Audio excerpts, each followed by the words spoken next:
오늘 우리에게 주시는 하나님의 말씀을 같이 읽겠습니다. 하나님의 말씀은 신약성경 마태복음 26장 31절에서 35절, 그리고 또 한 군데 69절에서 75절 말씀 두 곳을 읽도록 하겠습니다. 제가 가진 성경은 신약성경 46쪽 마태복음 26장 31절에서 35절, 69절에서 75절까지 말씀입니다. 제가 먼저 마태복음 26장 31절 말씀을 읽습니다. 그때 예수께서 제자들에게 이르시되 오늘 밤에 너희가 다 나를 버리리라. 기록된 바 내가 목자를 치리니 양의 떼가 흩어지리라 하였느니라.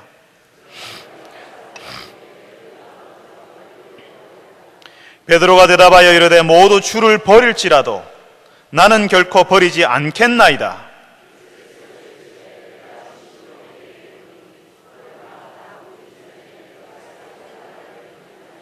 같이 읽읍시다. 베드로가 이르되 내가 주와 함께 죽을지언정 주를 부인하지 않겠나이다 하고 모든 제자도 그와 같이 말하니라. 아멘. 69절입니다. 베드로가 바깥뜰에 앉았더니 한 여종이 나와 이르되 너도 갈릴리 사람 예수와 함께 있었도다 하거늘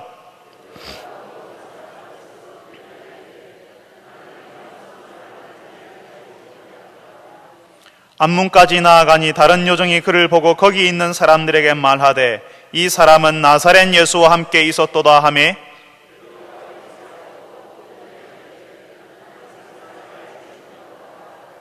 조금 후에 곁에 섰던 사람들이 나와 베드로에게 이르되 너도 진실로 그 도당이라 네 말소리가 너를 표명한다 하거늘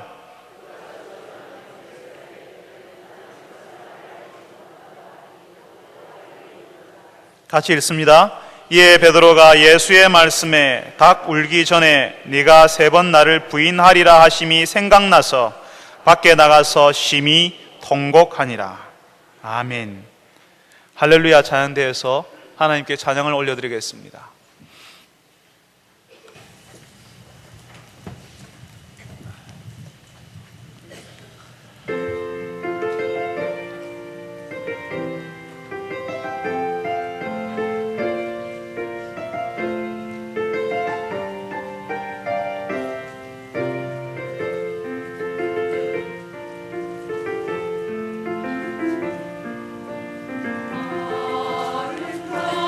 주의 말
사랑하는 주님, 주께서 우리의 인생을 인도하신다고, 우리를 채우시는 분이시라고, 주 앞에 감사하고 찬송할 수 있게 하셔서 감사합니다. 감사가 없는 시대에, 원망과 불평이 있는 시대에 주 앞에 노래하게 하시고 하나님으로 인하여서 감사할 수 있는 저희들 되게 하셔서 감사합니다. 주님, 이제 저희들이 주의 말씀을 듣고자 합니다. 주님, 저희들의 귀를 열어서, 우리들의 마음을 열어서 주의 말씀을 들을 수 있게 하여 주옵소서. 그 주의 말씀 앞에서 우리가 어떤 사람들인지 보게 하여 주옵소서. 예수님의 이름으로 기도합니다. 아멘. 여러분, 최근에 인기가 있는 광고가 있는데요, 그 음료수 광고인데, 그 음료수 광고를 보신 적이 있는지 모르겠습니다. 의리, 신토부리, 마무리 이런 광고 있지 않습니까? 그죠? 그 광고가 대박을 쳤습니다. 의리가 없어지는 세상에서 초지일관, 주구장창 의리를 외치는 그 광고 때문에 아마 그 음료수 회사는 아마 대박이 났을 겁니다. 사람들이 왜 그 광고를 그렇게 즐거워할까요? 아마 그 광고에서 말하는 의리가 이 세상에서 사라지고 있기 때문 아닐까요? 사람이 의리가 있어야지. 특별히 경상도 사람들이 사는 대구에서 의리는 굉장히 중요합니다. 의리가 없는 사람하고는 친구가 되기는커녕 말도 섞으려고 하지 않지요. 오늘 우리가 읽은 말씀에 그 의리에 관한 이야기가 나옵니다. 예수님께서 6월절 만찬을 마치시고 난 다음에 제자들에게 하늘이 무너지는 것과 같은 말씀을 하십니다. 오늘 밤에 너희가 다 나를 버리리라. 아니, 지금 무슨 말씀입니까? 예수님과 제자들이 3년 동안 같이 지냈거든요. 같이 먹고 같이 마시고 같이 자고 그냥 같이 지냈습니다. 미운 정 고운 정이 다 들었습니다. 거기다가요, 제자들은 예수님이 누군지를 알거든요. 예수님이 어떤 분이신지 제자들이 보았거든요. 물고기 2마리와 보리떡 5개로 채소 남자만 5,000명, 그것도 아무것도 없는 빈들에서 사람들을 먹이시는 것을 봤거든요. 귀신 들린 사람에게서 귀신이 떠나가고 그 귀신이 예수님 앞에서 벌벌 떠는 걸 봤거든요. 각종 병으로 고통당하는 사람들이 예수님께 왔을 때에 예수님께서 그 병을 고쳐주시는 것, 예수님 때문에 고침받는 것도 봤거든요. 풍랑이 있는 바다를 지나가는데 그 바람 부는 바다마저도 예수님의 말씀 한마디에 잠잠해져 버리는 것, 조용해져 버리는 것을 보았습니다. 이분이 바로 하나님이 보내신 구원자 그리스도가 아닌가, 그렇게 제자들이 다 생각했거든요. 그런데 그런 예수님을, 이미 자기들이 다 보았던, 제자들이 보았던 그 예수님을 어떻게 버릴 수가 있겠습니까? 이미 제자들이 예수님이 누구신지 신앙 고백도 했거든요. 특별히 베드로는 제자들을 대표해서 이렇게 말했습니다. 주는 그리스도시요 살아계신 하나님의 아들이십니다 라고 했습니다. 그런데 어떻게 그런 예수님을 버릴 수가 있겠습니까? 주는 그리스도시요 살아계신 하나님의 아들이라고 고백을 했는데요, 이미 예수님이 어떤 분인지 제자들이 알고 있는데, 다 보고 있는데요. 그런데 예수님께서는 그 제자들이 예수님을 버릴 것이다 말씀하십니다. 예수님께서 성경 말씀, 하나님의 말씀을 인용하시면서 거기서 하나님께서 이렇게 말씀하시거든요. 내가 목자를 치리니 양떼가 흩어지리라. 하나님께서 목자를 치신대요. 여기서 목자는 예수님을 이야기하거든요. 내가 목자를 치겠다. 하나님께서 그 목자를 치신다고 말씀하십니다. 그래서 그 목자의 양들이 흩어질 것이라 말씀하시는 겁니다. 여러분, 여기에 참으로 이해할 수 없는 하나님의 뜻이 있습니다. 예수를 알지 못하는 사람, 저 세상 바깥에 있는, 교회 바깥에 있는 사람들은요, 예수 신앙이 참 상식적이지 않다라고, 불합리하다고 이야기합니다. 그래서 참 이해할 수 없다라고 이야기합니다. 진짜 그렇습니다. 예수 신앙은 상식적이지 않습니다. 예수 신앙은 그냥 예수 신앙 속으로, 하나님 속으로 쑥 들어와 보기 전에는 정말 알 수 없는 것들이 예수 신앙 가운데 있습니다. 예수님이 여기서 하나님의 뜻에 대해서, 참 이해할 수 없는 하나님의 뜻에 대해서 말씀하십니다. 분명히 하나님께서는 하나님의 아들 예수님을 우리의 구원자 그리스도로 보내셨습니다. 하나님이 가장 사랑하는 아들을 보내십니다. 그 하나님이 가장 사랑하는 아들을 보내셨는데 하나님의 뜻은 그 하나님의 사랑하는 아들을 치는 것입니다. 하나님이 보내시는 목자, 하나님이 세우신 목자, 하나님이 사랑하는 아들을 치는 것이 하나님의 뜻이라고요. 여러분 참 희한하지 않습니까? 하나님이 사랑하시고 하나님이 세우셨던 목자를 쳤기 때문에 그 양떼가 흩어질 것이다 말씀하십니다. 그런데 그걸로 끝인가요? 예수님께서는 하나님의 계획을 알려주십니다. 하나님께서 목자를 치시고 양떼가 흩어지겠지만 다시 회복될 것이라고요. 예수님이 32절에 말씀하시지요. 내가 살아난 후에 너희보다 먼저 갈릴리로 가리라. 지금은 흩어지게 되지만 나중에 갈릴리에서 다시 만나게 될 것을 말씀하시는 겁니다. 하나님께서 가장 사랑하시는 아들, 하나님이 친히 세우신 목자를 치시는 것은, 그래서 양떼가 흩어지는 일이 일어나도록 하시는 것은 그 양떼들을 진짜로 살리시기 위해서 이제까지 한 번도 본 적이 없는 하나님의 일, 그 부활의 일, 생명을 살리는 일을 경험하도록 만드시기 위해서 하나님께서는 목자를, 하나님이 세우신 하나님이 사랑하는 목자를 치신다는 것입니다. 사랑하는 성도 여러분, 우리가 가진 상식, 우리가 가진 신앙의 방식대로 하면 하나님이 세우신 분, 하나님이 사랑하는 사람은 고난의 자리, 죽음의 자리에 가면 안 되는 것입니다. 하나님이 사랑하니까 잘 돼야 하고 하나님이 사랑하니까 살아나야 하는 거죠. 하나님이 사랑하면 고난의 자리, 죽음의 자리에 가면 안 되는 것입니다. 말도 안 되는 일입니다. 하나님이 사랑하는 사람이라면 이 땅에서 잘 되고 많아지고 커져야 한다고 생각합니다. 그런데 오늘 예수님이 알려주시는 하나님의 일은 하나님이 사랑하는 아들, 하나님이 세우신 목자를 치신다고요. 사람들이 보기에 불행한 일이, 사람들이 보기에 하나님의 저주와 같은 일이 성공이 아니라 실패처럼 보이는 일을 하나님께서 하신다고요. 그런데 불행처럼 보이고 하나님의 저주처럼 보였고 실패처럼 보였던 그 일이 사실은 사람을 살리는 것이었고 세상을 살리는 일이었다는 사실을 예수님께서 알려주시는 것입니다. 하나님께서는 종종 우리 인생 속에서도 예수 믿는 사람들, 그것도 예수님을 잘 따르는 사람들을 마치 죽음의 자리, 불행의 자리, 실패의 자리에 있게 하십니다. 우리가 기도 많이 했거든요. 우리가 정말 열심히 기도했거든요. 예수님을 잘 따르는 사람이거든요. 우리가 예수님을 믿는데도, 우리가 그것을 위해서 기도했는데도 정말 중요한 시험에 떨어지고 한참 일해야 되는데 병중에 있게 되고 여전히 왕성하게 일할 수 있는데 직장에서 밀려나는 일이 우리 가운데 일어나는 것입니다. 사랑하는 성도 여러분, 우리에게 그런 일이 일어났을 때에 하나님께서 우리를 다시 살리시고 싶어 하시고 다시 세우시고 싶어 한다는 사실을 아시기를 바랍니다.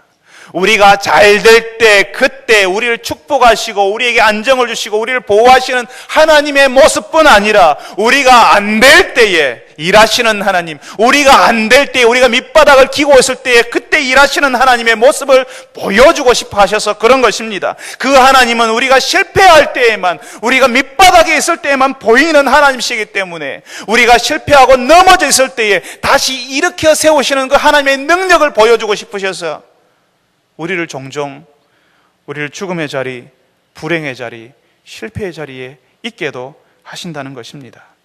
다시 이렇게 세우시는 하나님의 능력을 우리가 체험하도록 하시기 위해서, 바로 하나님의 모습이, 실패의 자리에서 우리를 세우시는 하나님의 모습이 어떤 하나님이신지를 우리에게 보여주도록 하시기 위해서 우리에게 그런 날들이 오고 그런 시간이 온다는 사실을 아시기를 바랍니다. 그래서 사랑하는 성도 여러분들이 실패와 불행처럼 보이는 그 시간 속에서 우리를 다시 이렇게 세우시는 하나님의 능력을 기대하고 체험하시는 여러분 되시기를 바랍니다. 그런데 베드로는 하나님이 목자를 치시고 양떼를 흩으실 거라는 말씀을 받아들일 수가 없습니다. 나는 흩어지지 않을 자신이 있습니다.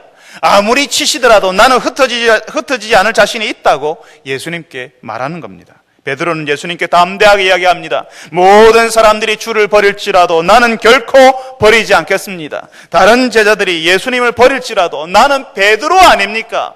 나는 베드로 나만큼은 절대로 예수님 버리지 않겠다라고 강력하게 이야기합니다. 예수님 모르세요? 나 베드로예요. 어쩌면 그 말이 예수님께 위로가 되고 힘이 되었을지도 모릅니다. 다른 사람들은 다 떠나버리고 넘어질지라도 나는 그렇게 하지 않겠다는 베드로의 말이 고맙고 든든하였을지도 모릅니다. 그런데 예수님께서는 베드로에게 그래 고맙다, 정말 너밖에 없다, 그렇게 하지 않으셨습니다. 오히려 예수님께서는 정색을 하십니다. 내가 진실로 내게 이르노니, 예수님이 베드로에게 이야기합니다. 내가 진실로 내게 이르노니. 예수님께서 진짜 중요한 말을 할 때는 항상 이 말을 하십니다. 내가 진실로 너에게 이르노니. 우리 아이가요, 제 설교를 들을 때마다요, 이 설교의 포인트가 어디 있는 줄 알아요? 아빠가 설교할 때는 항상 사랑하는 성도 여러분 이렇게 한대요. 그렇게 하면 그때 설교의 포인트를 말한다고 제 아들이 알고 있더라고요. 예수님이 말씀하시는 포인트를 이야기할 때 항상 이렇게 이야기합니다. 내가 진실로 너희에게 이르노니. 내가 진실로 너희에게 이르노니. 예수님께서 중요한 사실을 말할 때는 꼭 이 말을 쓰셨습니다. 내가 진실로 내게 이르노니 오늘 밤 닭 울기 전에 나를 3번 부인하리라. 무슨 마른 하늘의 날벼락 같은 이야기입니까? 제자들이 예수님을 다 버린다고 할 때에 베드로는 나는 절대로 버리지 않겠습니다라고 했습니다. 보통 그러면요, 칭찬을 듣고 그래 장하다라는 반응이 나오지 않습니까? 그런데 오히려 예수님께서는 베드로를 보시면서 그날 하룻밤 동안 3번이나 예수님을 부인할 것이라 말씀하십니다. 이게 도대체 가능한 이야기입니까? 다른 사람은 몰라도 베드로거든요. 베드로는 예수님을 가장 가까이에서 예수님을 모시던 제자 아니었습니까? 사람들이 나를 누구라 하더냐라고 예수님 물으실 때에 다른 사람들 주저하고 있는 그때 예수님을 향하여서 주는 그리스도시요 살아계신 하나님의 아들입니다라고 고백하던 사람 아닙니까?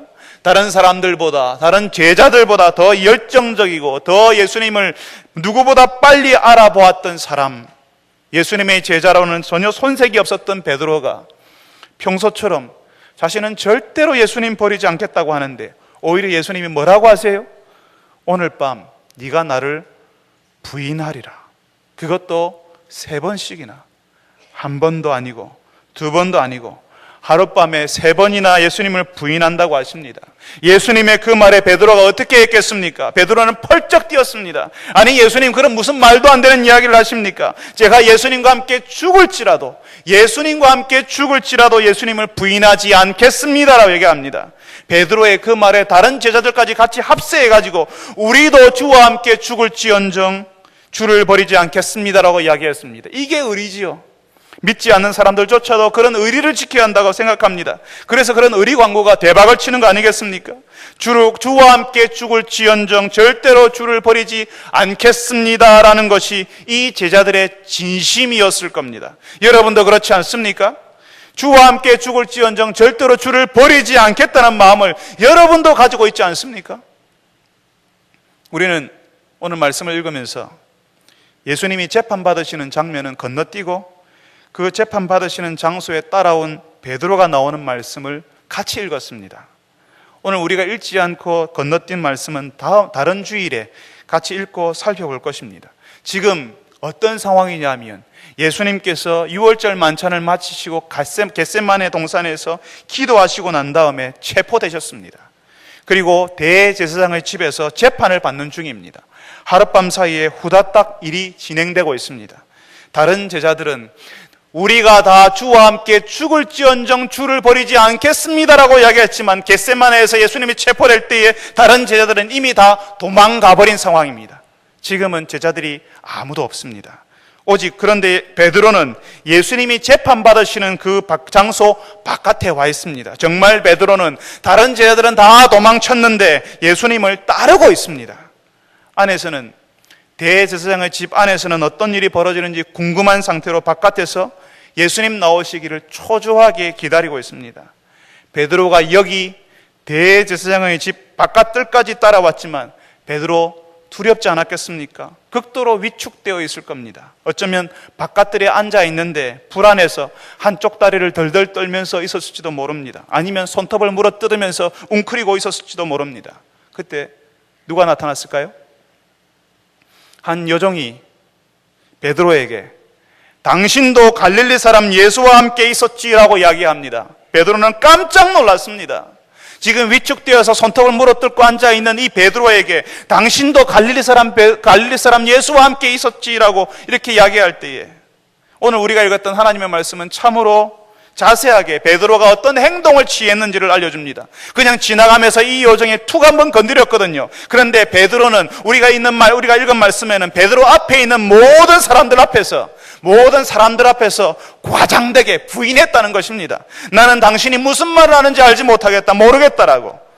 깜짝 놀랐던 베드로는 자기도 모르게 갈릴리 사람 예수와 함께 있었다고 말하는 여종의 말을 부인하고 있습니다. 그리고 나서는 그 자리를 떠나서 문 쪽으로 갑니다. 문 쪽으로 가는데 다른 여종 하나가 베드로를 보고 다른 사람들에게 이야기합니다. 베드로를 보면서 이 사람도 나사렛 사람 예수와 함께 있었다라고 이렇게 소리를 칩니다. 밤 조용한 시간에, 지금 여기 재판받는 그 시간이 심야 조용한 시간이거든요. 새벽 시간입니다. 곧 있으면 동이 터오를 그 시간입니다. 그 조용한 시간에 사람들이 다 듣도록 큰 소리로 여종이 소리치고 있습니다. 지금 베드로는 좀 조용히 은밀하게 예수님을 따라가고 싶은데 이 여종이 다른 사람들이 다 듣도록 큰 소리를 치는 겁니다. 이 사람이 그 나사렛 사람 예수와 함께 있었다라고 소리를 치는 겁니다. 그러니까 이 베드로가 얼마나 난처했겠습니까? 사람들은 다 쳐다보는데 베드로는 마치 본능처럼 이야기합니다. 나는 그 사람을 모릅니다. 이번에는 맹세까지 합니다. 나는 그 사람을 정말 모릅니다. 맹세할 수 있습니다. 그러니까 조금 있다가 사람들이 몰려왔습니다. 이미 그 뜰 안에 있는 사람들은 전부 다 베드로를 주목하기 시작했습니다. 베드로가 눈에 띄거든요. 나는 예수를 모른다는 그 말이 눈에 띄는 겁니다. 왜 눈에 띄냐면 그 말투 때문에. 서울 사람들 다 있는데 경상도 사람 하나 있으면 금방 알 수 있잖아요. 그 경상도 사람이 입을 열어서 말하면 금방 눈에 띄는 겁니다. 경상도 사람이 아무리 서울 말로 이야기를 해도요, 저는 대구 사람이 아니에요, 서울 사람이에요, 이렇게 해봐도 사람들은 다 알아듣습니다. 저 사람 경상도 보리문댕이라고. 지금 그 대사장의 뜰 안에 있는 사람들이 베드로의 말투, 말씨를 다 들었습니다. 북쪽 갈릴리 출신인 베드로의 말투가 여기 예루살렘 사람들의 귀에 확실하게 다르게 들리는 겁니다. 그래서 그 사람들이 누구라도 할 것도 없이 맞다, 너도 그 사람들 중에 한 사람이라고, 네 말투, 네 말소리가 그 증거라고 그 뜰 안에 있는 사람들이 베드로에게 몰려와서 너도 예수당이지, 네 말투, 네 말소리가 딱 그런데 하고 물으니까 베드로는 이제 예수님을 향하여서, 궁지에 몰린 베드로는 예수님을 향하여서 저주하고 맹세를 합니다. 자신이 예수님과 상관없다는 사실을 증명하려고 과장되게 자신이 예수님과 아무 상관없는 사실을 증명하기 위해서 예수님을 저주해버리는 겁니다.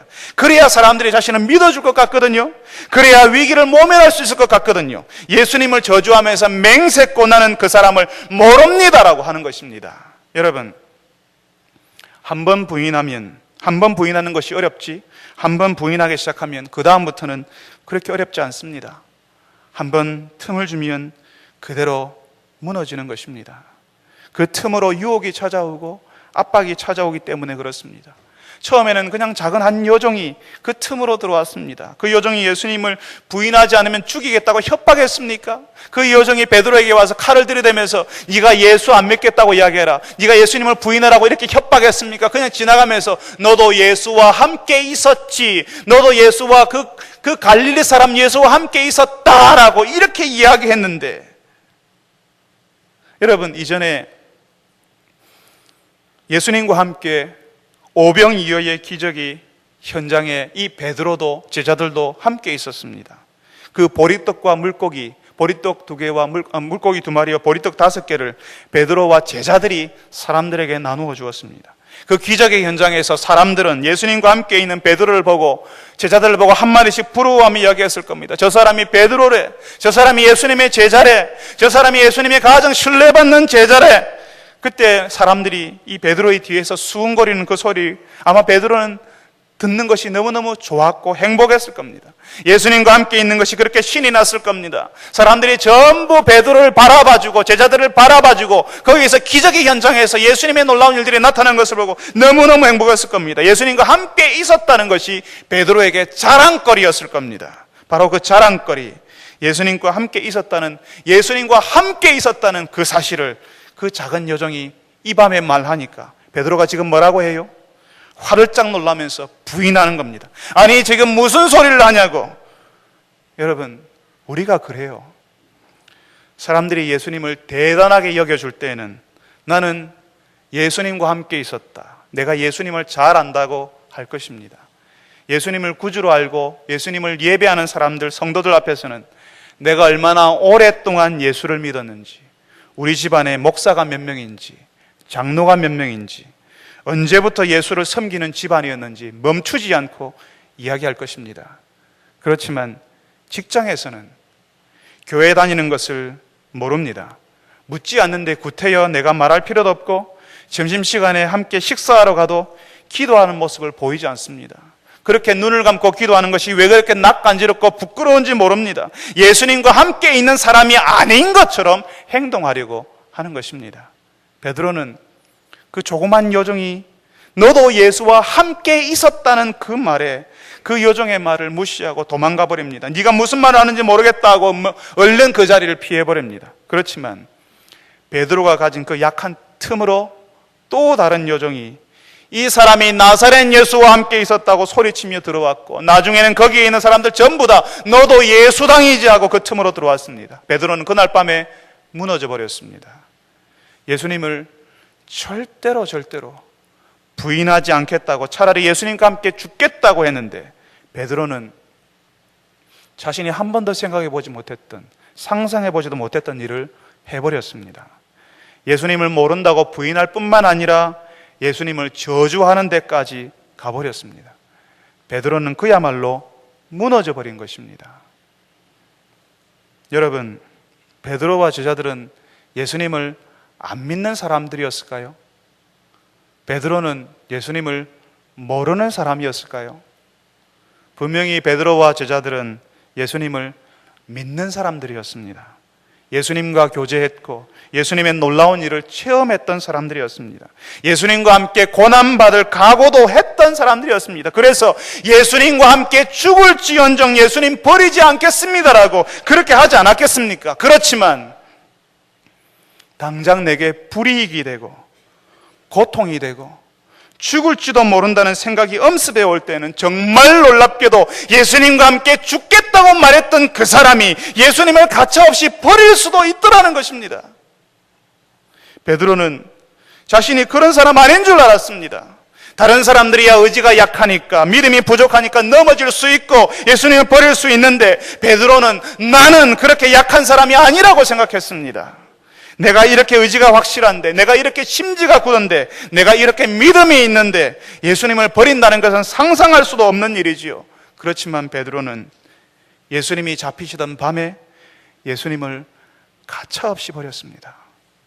하룻밤 사이에 3번이나, 일평생 예수님을 3번 부인한 것이 아니라 하룻밤 사이에 예수님을 모른다, 나하고 상관없는 사람이다, 나는 그 사람을 절대로 모른다 저주하면서 부인했습니다.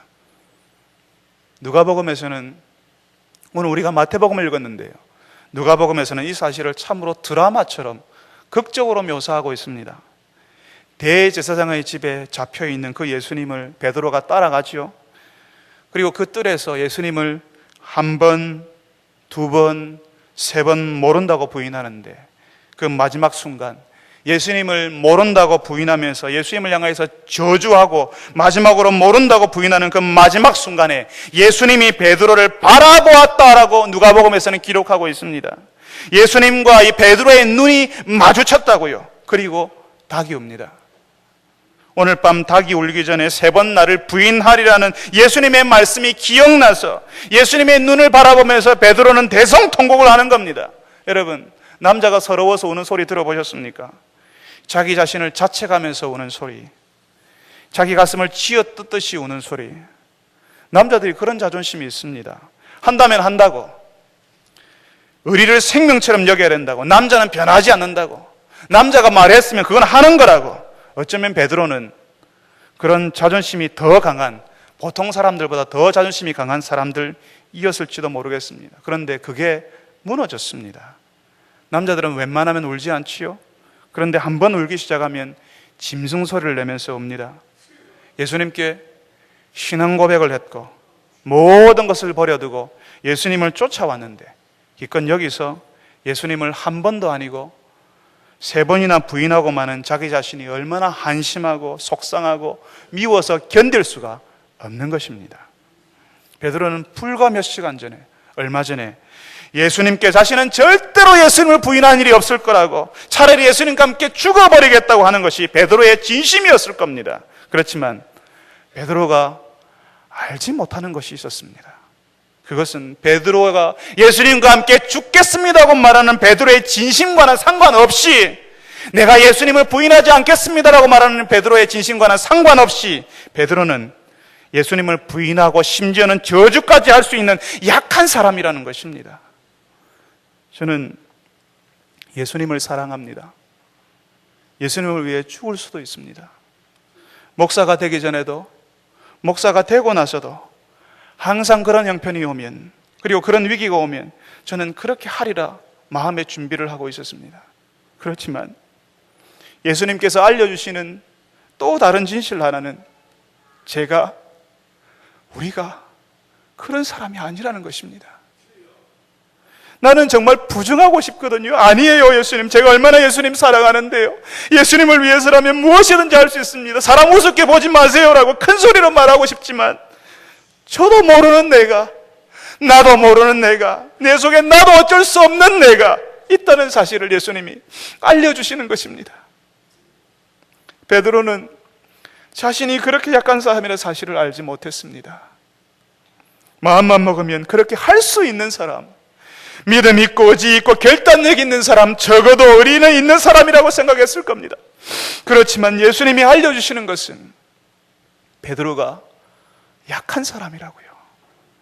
너무나도 약해서 하룻밤에 예수님을 3번도 부인할 수 있고 심지어는 저주도 퍼부을 수 있는 그런 사람이라고 알려주십니다. 예수님은 그 사실을 아셨거든요. 누가복음에 나와 있는 것처럼 예수님을 3번이나 부인하는 베드로를 예수님이 바라보시면서 경멸의 눈, 저주의 눈, 그래 네가 그럴 줄 알았다고 하는 심판의 눈으로 베드로를 바라보셨을까요? 예수님께서는 베드로가 의리 없이 예수님을 부인하는 것에 대해서 경멸의 눈으로 바라보시는 것이 아니라 베드로가 자신이 그렇게 약하다는 사실을 알지 못하는 것에 대해 긍휼의 눈으로 바라보시는 것입니다.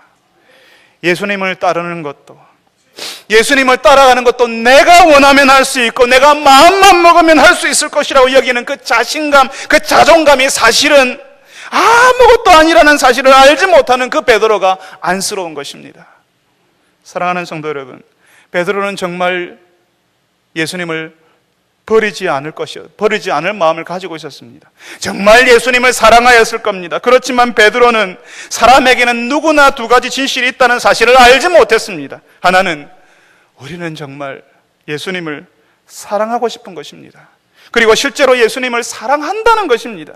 그렇지만 또 하나의 진실은 우리 힘으로 예수님을 사랑할 수 없다는 것입니다. 베드로는 몰랐습니다.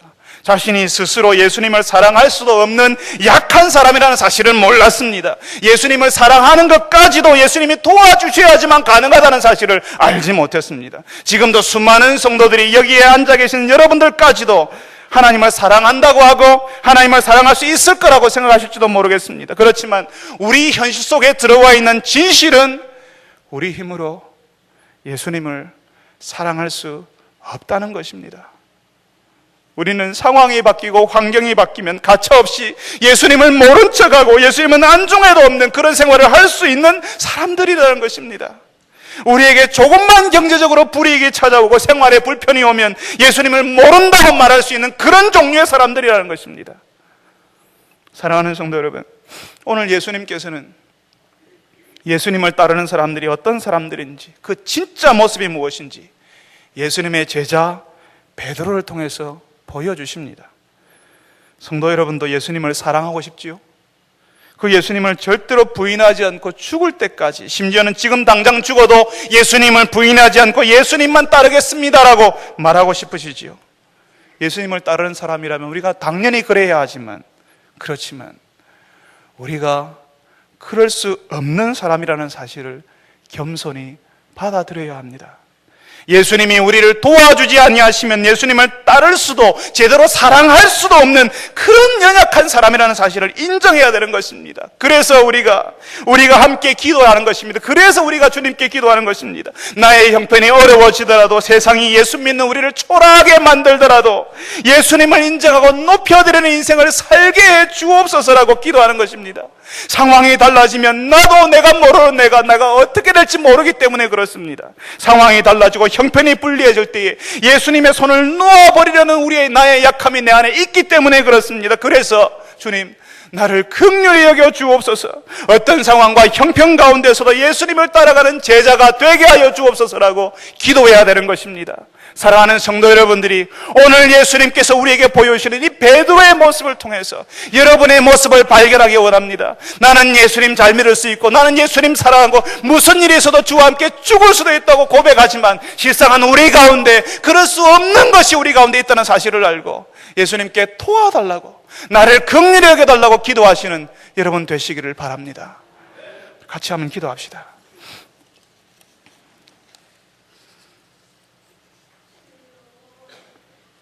우리는 예수님을 사랑하고 싶지만 우리의 형편과 상황에 우리도 모르게, 나도 모르게 예수님을 부인하고, 심지어는 예수님과 나는 상관없는 사람이라고, 예수님과 멀찍이 떨어져 있는 때가 얼마나 많은지 모릅니다. 주님, 우리의 연약함을 도와주옵소서. 나는 예수님 사랑하고 싶지만 그럴 수 없는 존재라는 사실을 주께서 아시지 않습니까? 주님, 제 인생에 다 마감할 때에 예수님을 사랑했던 사람이라고 그렇게 예수님의 인정을 받을 수 있게 해달라고 우리가 참 기도했으면 좋겠습니다. 내가 원하지 않는 형편과 상황 속에서 나도 모르게 예수님 부인할까 두려워서, 주님, 예수님 그때도 사랑하게 해주십시오. 그때도 예수님 붙들게 해주십시오라고 우리 같이 한번 기도합시다. 같이 한번 기도하겠습니다. 사랑하는 주님, 오늘 주께서 베드로에게, 그렇게 예수님을 사랑했던 베드로에게, 네가 오늘 밤에 내가 세 번 나를 부인하리라고 하시는 예수님의 말씀을 베드로가 듣고 너무너무 놀랐습니다. 주님, 우리가 예수님 사랑하고 싶고 우리가 예수님을 위해서 죽을 것 같이 그런 마음을 가지고 결단할 때도 있지만, 주님, 우리 가운데 있는 진실은, 저의 진실은 예수님을 사랑하지 못한다는 것이고, 형편과 상황이 변하면 나의 마음도 나의 현실도 변한다는 것입니다. 주님, 불쌍히 여겨주셔서 주님 사랑할 수 있게 하여 주옵소서. 내 가운데 있는 약함과 그 현실을 인정하게 하시고 주의 도우심을 구하며 주 앞에 기도하는, 주의 긍휼하심을 구하는 저희들이 되게 하여 주시옵소서.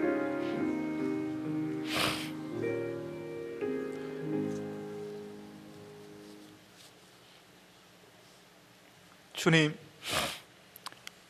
베드로처럼 예수님 좀 사랑하는 줄 알았습니다. 예수님 부인하지 않을 자신 있는 줄 알았습니다. 예수만 믿으면, 내가 마음만 먹으면, 내가 의지만 가지면, 내가 굳은 결심만 하면 그렇게 예수님 따라갈 수 있는 줄 알았습니다. 그렇지만 주님, 우리가 이 땅을 살면서 경험하는 것은 예수님을 따라갈 수가 없고 예수님을 사랑하지 못한다는 것입니다. 주님, 저희들을 긍휼히 여겨주셔서 예수님을 부인하지 않고 예수님을 사랑하는 사람들, 예수님을 사랑하는 제자 될 수 있게 도와주시옵소서. 주께서 나중에 우리를 부르실 때에 예수님을 따랐던 사람이라고, 우리가 원하지 않는 형편과 상황 속에서도 예수님을 인정하고 저희들의 약함을 알고 우리의 약함을 도와달라고 기도했던 사람이라고, 그렇게 주 앞에 말할 수 있는 저희들이 되게 하여 주옵소서. 주님, 우리가 좋을 때에는 우리가 믿는 그 예수 그리스도를 사람들이 존중하며 인정할 때는 내가 예수 믿는 사람이라고, 내가 예수를 이렇게 오래 믿었다고, 우리 가정의 목사가 몇 명이고 장로가 몇 명이라고 자랑하였습니다.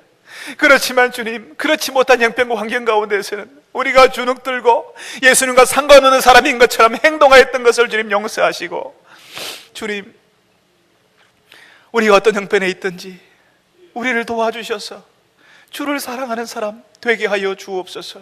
우리 교회가 그런 교회 되게 하여 주옵소서. 예수님의 이름으로 기도합니다. 아멘.